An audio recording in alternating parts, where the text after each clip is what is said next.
Now this action within us acts for our mental and physical capacities on the right hand side. Like we think of the future. Now we're planning, we start. It's planning. Now we must do this tomorrow or day after tomorrow. We have to do it and we start sitting. Now I'll go there and I'll find this and then I'll take a ticket and then I'll go there. I mean, our mind is working for the future. So much so we become absolutely futuristic. To such an extent, sometimes I have met people who are futuristic, they even forget their own names. Can you believe it? I mean, they don't even remember their father's name, that's alright, but even their own names they forget. I mean, they are like mad because they don't remember their own names and they don't know where are they, what are they doing. I have met people of that kind who are really sick people because they have become so futuristic now that they do not know anything about their past. Now, this futuristic behavior starts in a society where people always think of the future. What will I do? What am I to do tomorrow? What am I to achieve tomorrow?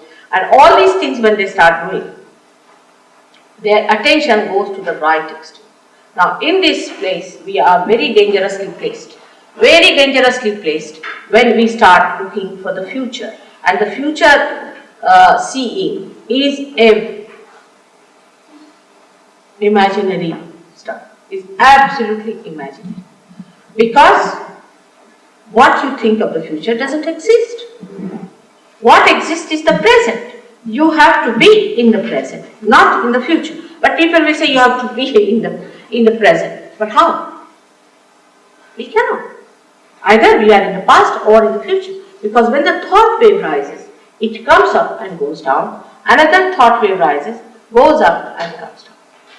Now, this thought wave which comes up, we go with it, but we don't see it's going down. Another thought wave that rises, we see that, but we don't see where it goes out. And so we are jumping on the cusp of these thoughts and we do not know. Perhaps we are in the past or perhaps in the future. But in the center of these two thoughts, there is the present.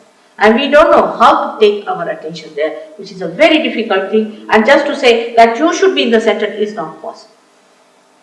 All these things, you should do this, you should do that, is not going to work unless and until there is light. For example, there is no light in this room. And you say, walk straight. You cannot walk because you can't see where is the passage, how to walk. Even if you order, do whatever you please, you cannot just walk straight without touching any of these chairs because there is no light, you can't see. So, one has to understand that in the futuristic life when we live, when we plan too much for the future, actually what we are doing, we are living in an imaginary world. We have many stories of people who lived in imaginary worlds and how they found that everything was destroyed.